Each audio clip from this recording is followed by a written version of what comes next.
Shalom from Jerusalem. This is TV7's Israel at War update.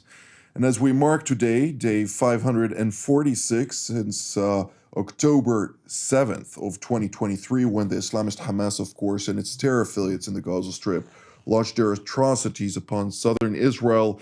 One of those atrocities included, of course, the murder of almost 1,200, mostly civilians, and, of course, also over 250 individuals kidnapped. 56 of them remain in Hamas captivity to date. And to discuss that and a whole long list of other regional issues, let's now turn to introduce our guest for today, to include Major General in Reserve Gershon Cohen, formerly the commander of the defense colleges in Israel, as well as an Army Corps commander. In addition to him, Brigadier General in Reserve Relik Shafir, formerly an Israel Air Force commander, as well as a fighter pilot. And last but not least, Colonel in Reserve Reuven Ben Shalom, who is a cross-cultural strategist, as well as a senior fellow of the Institute for Counterterrorism at Reichman University, and also a pilot, among a long list of other positions. It's great to see all three of you. And I'd like to start today, actually, with regard to Israel's northern file, particularly Syria.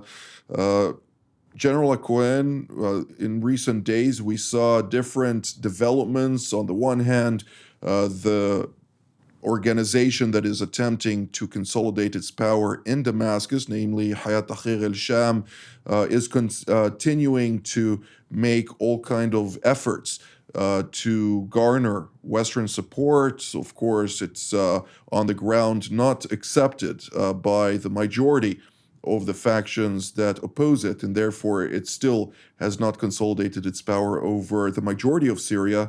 But nonetheless, we see also Turkey, which is a backer of Hayat Tahrir al-Sham, pushing in a very vigorous manner number of convoys, military convoys, in an attempt to take over three bases, namely the Teeth 4 base in Palmyra, another air base in Hama, and, of course, another base not far from Damascus.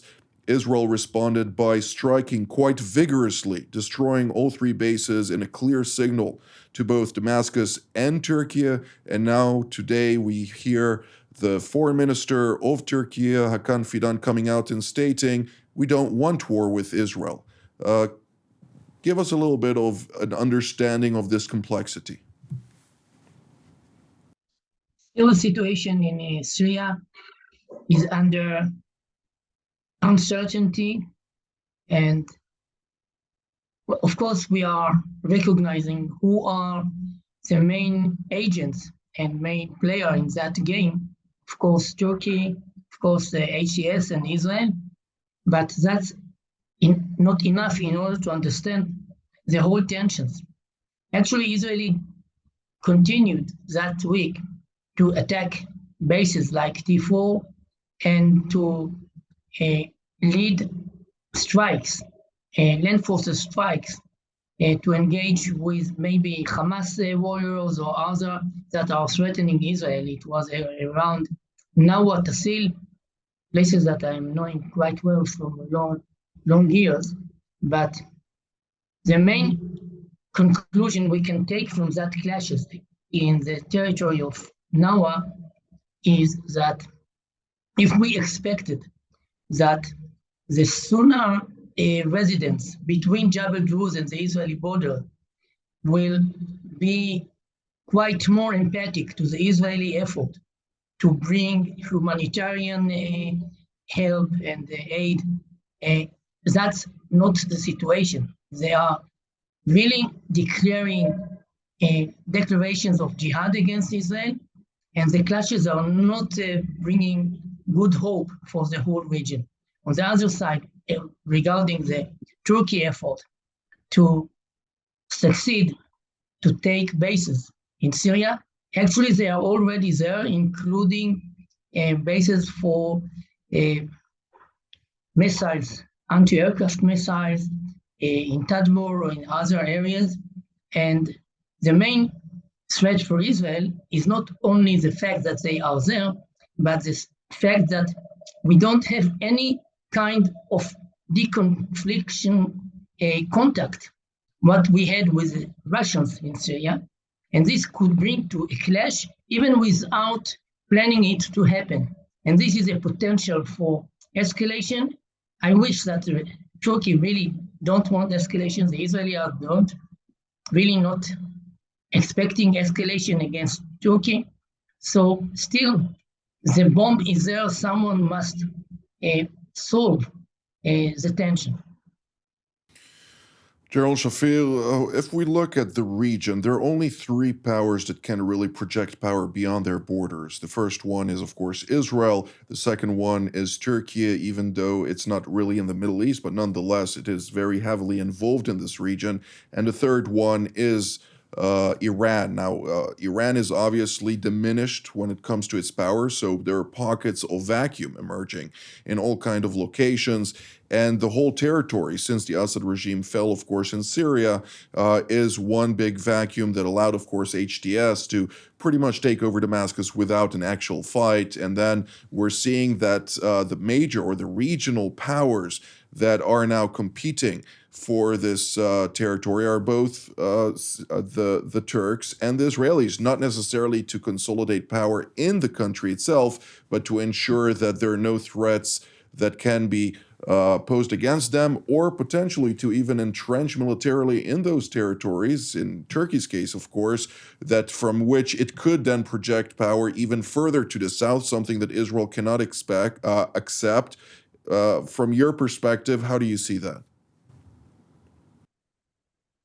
Obviously, vacuums bring in interested parties, and uh, Syria at this point looks like a low-hanging fruit, both for Israel and for Turkey, with some U.S. forces in the southern part of Syria and some more interests that we have in preserving Jordan, and more or less protecting Jordan from any forces that would come from Syria.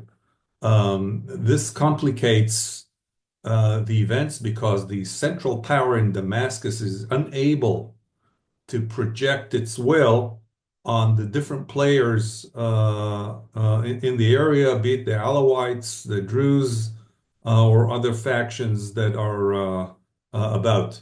So Israel went proactive in making sure that we diminish the ability of anybody in the air bases to try and rebuild them with modern warfare units by destroying the airfields, the depots, the maintenance areas, etc. So it'll take a lot of time and effort to rebuild them. Now the Turks have different interest in the northern part of Syria, where the Kurds are, have been for many years. But at the same time, the Turks have been very belligerent towards Israel, and belligerent in Africa as well, in the vacuums in Africa, namely Libya. And so we must be very proactive in making sure that they don't get close to our borders or build an air power infrastructure within Syria itself. So this is a kind of a conflict that's happening below the table and above the table. The responsible adult here are the United States, who can call and check the Turks. The Turks have some interest in Gaza as well, and I wouldn't be surprised to see if the situation becomes dire in Gaza, seeing Turkish ships, maybe even warships, trying to funnel through food and aid to Gaza. And the offset would be in Syria as well. So it's a complicated game that is played in three dimensions, above the table and below the table, with other players. So as it becomes more complex, some stability must be brought in by the responsible adult, which is the United States. And we haven't talked about Iran yet. Indeed. Well, with regard to ships trying to break through into the Gaza Strip, that would be basically a declaration of war with Israel. So I'm more skeptical about that happening in the immediate future. But everything can happen in this region during very high tense times, something that Israel does take into account, and I'm sure that the Americans are also taking into account, considering all the various assets that it is sending into the region to bolster its Fifth Fleet in the NAVCENT AOR, namely the Central Command, the Red Sea, the Gulf of Aden, and the Persian Gulf for that. But also in the Sixth Fleet, you see additional assets coming into this Eastern Mediterranean area, which also indicates that it is preparing for every type of contingency from its EUCOM perspective. But Colonel Ben Shalom, I'd like to hear your take on the Syrian file as well, and to also take into account what General Cohen mentioned with regard to southern Syria, where the governorate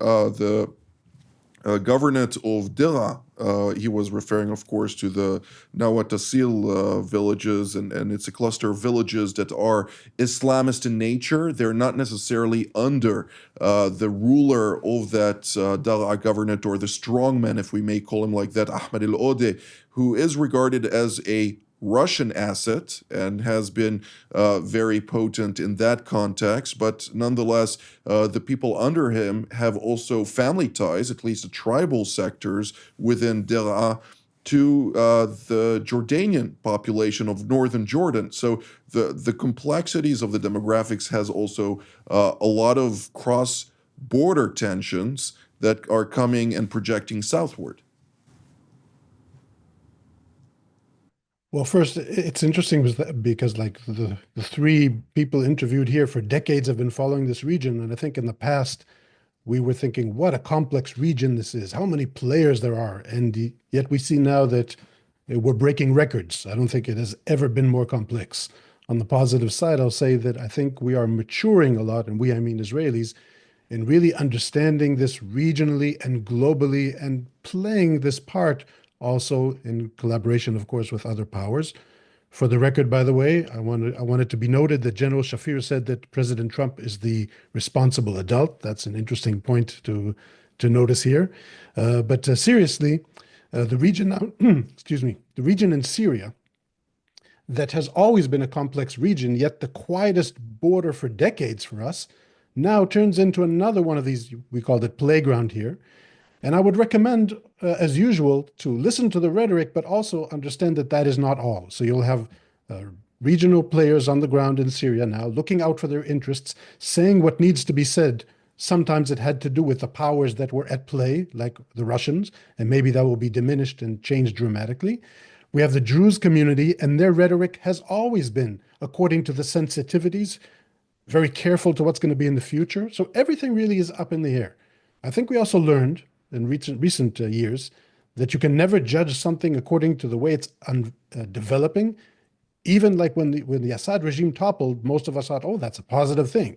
But look back at 2011 and the Arab Spring, when it happened, we all thought that's a positive thing. People crying for freedom and toppling dictatorship regimes. You never know what course it's going to take. And even when the United States tries to change regimes and has a grand strategy and a plan, we all see that when you jump forward 1 decade or 2 decades, it's not always following that plan. So ultimately, you'll find Israel after October 7th looking at the Syrian playground now with very careful eyes. I would say very concerned. And all we're doing now is making sure that however it develops, we're looking out for our interests. The last thing I'll say is we must separate between actions and words, and our words have to be much more diplomatic, much more calculated, and do many things under the radar, even relating to what Gershon said. For instance, deconflicting with parties, we always have to engage, talk, deconflict with everybody. I'm not sure this is public knowledge, but I will say nonetheless, there was a message that came from Turkey to Israel to deconflict, but it didn't negotiate a deconfliction. It basically told Israel, this is what's going to happen, deal with it. And Israel cannot accept that, of course. So the complexity in the Syrian theater might be more frictious. The Israeli response was, of course, the aerial response that we saw, which breached every single point the Turks made. So they understood that what they demanded will not go unanswered, and Israel will not stand idly by in this case. But nonetheless, I do agree that the majority of the issues need to stay under the radar, namely, and not discussed in public fora. Now, let's go to an adjacent country, which we, of course, are dealing with for quite some time. Lebanon. General HaKohen is still in a fluid situation. Of course, a ceasefire remains, and it is in the interest of Hezbollah to maintain that, since if it restarts a type of war, it will spell probably the end of this organization as a potent force capable of confronting any type of domestic discourse within Lebanon. It lost its capacity to project power beyond the borders of Lebanon, but nonetheless, domestically, it's still very strong. And therefore, from our perspective here in Israel, how do we engage this very sensitive issue at a time when the United States and also the French are very much eager to see Lebanon reformed into a actual functioning, non-corrupt state? Very interesting to listen to Naim Qassem, the leader that replaced Nasrallah. He is still insisting to follow the idea of al-Muqawma, the resistance, not at all giving up, but yet expecting the authorities of Lebanon, the formal authorities, the state of Lebanon, to demand from the Israelis to stop all violations of Lebanese territory. Actually, it is quite known that IDF are still in 5 positions inside Lebanon, and it is absolutely known that we are insisting to take upon our own responsibility the coercion of 1701 understanding that Lebanese military forces will do the best, but we must do what is necessary for us to prevent, to deny every effort of Hezbollah to create again activities in the southern side of Lebanon, southern to the Litani. Actually, according to that situation, the Americans are coming to say, yes, we are realizing the potential of new order in Lebanon, demanding Hezbollah to accept a process of stopping all armament and to create normalization with Israel, including negotiation about debates along the border. This will take time, of course, but it is already in the horizon.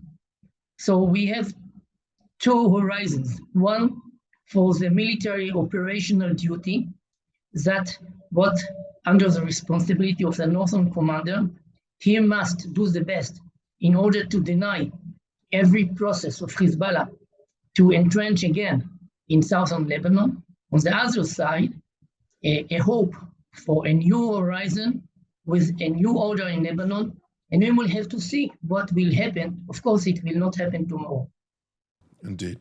All the while, there is, of course, due to the ongoing escalation in the Gaza Strip vis-a-vis the Islamist Hamas, ratcheting up pressure against this terrorist organization. The war against Hamas is not only in the Gaza Strip, it's also in Lebanon, it's also elsewhere throughout the region, and on that... And also in Syria, indeed, southern Syria, the latest clashes that were reported in southern Syria were actually against elements of Hamas, among other terror organizations, including the Islamic State, of course, or elements of the Islamic State. And on that, General Shafir, I'd like to ask you particularly about an airstrike that occurred overnight against a Hamas terror operative, a Hamas commander of actually a Western front in Lebanon. There are many Palestinians living in Lebanon, therefore there is some significance to this. What can you tell us about that? Well, Israel has changed its policies in the Middle East to being proactive. And proactive means that we seek to undermine any anti-Israeli actions taken, whether be it in Gaza or in Lebanon or in Syria or elsewhere, that pose a threat to either Israelis or Israel per se or Israelis abroad. And having said that, once we have knowledge, never mind how, but knowledge of an immediate action or a planned action in one of those spaces, we don't hold back as we would in the past and take immediate actions. And that puts these organizations in a constant, I would say, fear or constant alert mode, trying to hide their steps and being on the run. When you have somebody on the run, they can't plan well. The persons themselves who are elevated to some positions have their life threatened, and that reduces their belligerence. And in the end of the day, will bring them to a more, I would say, agreeable solutions with Israel, both in Lebanon and in Gaza. We know that in Gaza, the name of the game is Witkoff and the Egyptians. But in Lebanon itself, the more we lean on Hezbollah, the more powerful will the government become without being too explicit.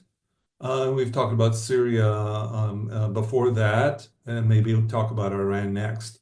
So this is part and parcel of a policy of chase at this point in the game. Unfortunately, we don't have very much time left to cover all of the various theaters at this point in time, but I will mention, well, Witkoff is overseeing much of the negotiations, particularly also on the Gaza file, but also other files to include, of course, the negotiations for the hostages. Morgan Ortagus is doing a phenomenal job in Lebanon, and she also holds if I can call it that, the Syrian file. So she is looking at it from a Lebanese lens, also on the implications on Syria and other aspects from an American first perspective, of course. But Colonel Ben Shalom, I'd like to hear your take on the Lebanese file very briefly. We have roughly 3.5 minutes left for the entire program, and therefore, if you focus on the Lebanese, make also draw it also to the Gazan front, which of course has its implications there for Hamas, which is looking on the entire region and realizing that Israel maintains the upper hand at every single front. Well, of course, from the IDF's perspective, we're talking about 2 of our main arenas, and we're fighting 7, some even argue 8. So for the IDF, the importance here is always balancing these arenas as far as the efforts. Lebanon is now in a very sensitive stage, or the agreement or understanding stage, and I hope it remains that way. Aerial strikes for us is nothing as far as the order of battle or the effort we need to put into it. The effort here is more intelligence. So our main efforts now, the combat operations now are really back on track in Gaza, and Lebanon on a totally different track, and I hope it stays this way. Relating to the strike last night, and in general, like General Shafir said, our change in strategy, I think because of the blow we suffered on October 7th and the sense of failure, and of course the fact that we have hostages, that we're all in this very gloomy mood, hard for us to look at our huge successes, but we had incredible successes on the operational level, on the intelligence level, and many of the things that we're doing now or have been done throughout the war are probably going to be learned for years to come in military schools around the world. Again, I don't want to brag too much. You know how much I hate this, but this must be said that every such pinpoint strike comes from amazing intelligence, comes from understanding the network, penetrating that network, and able to pinpoint and take out a target where we want, and also doing that according to international humanitarian law, limiting as much as possible hurting any civilians, because that's the last thing we want to do. Very sensitive in Lebanon. The last thing I'll say about Lebanon is that I think this is maybe the arena that has the most potential to be on track. The key here is only if all players, all international players, focus on saving Lebanon from Iran and Hezbollah and try to go away from the issue of criticizing Israel for this attack or that attack. I don't have a watch, Jonathan, so I hope this was 2.5 minutes. You have one more minute left, so instead of continuing on that, how about we do one closing sentence from each, but keep it at a sentence or a sentence and a half. General Aquin, we'll start with you.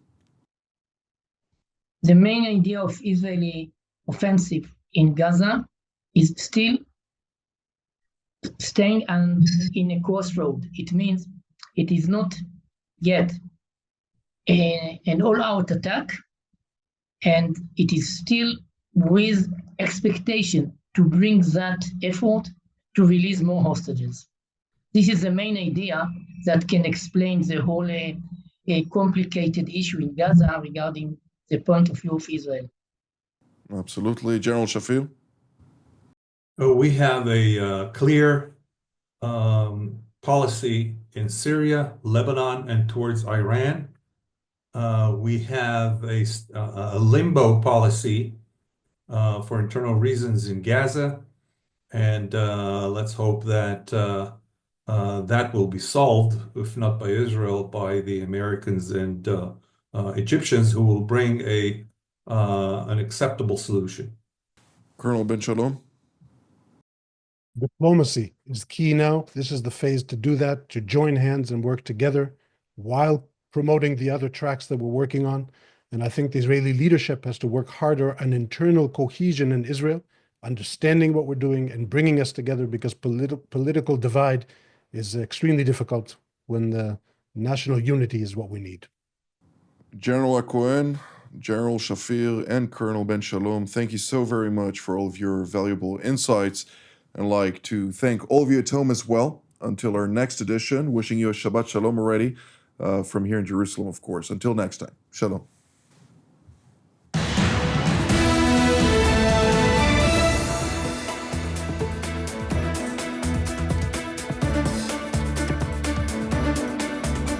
For more of TV7's productions and editorials, we invite you to visit our website at www.tv7israelnews.com.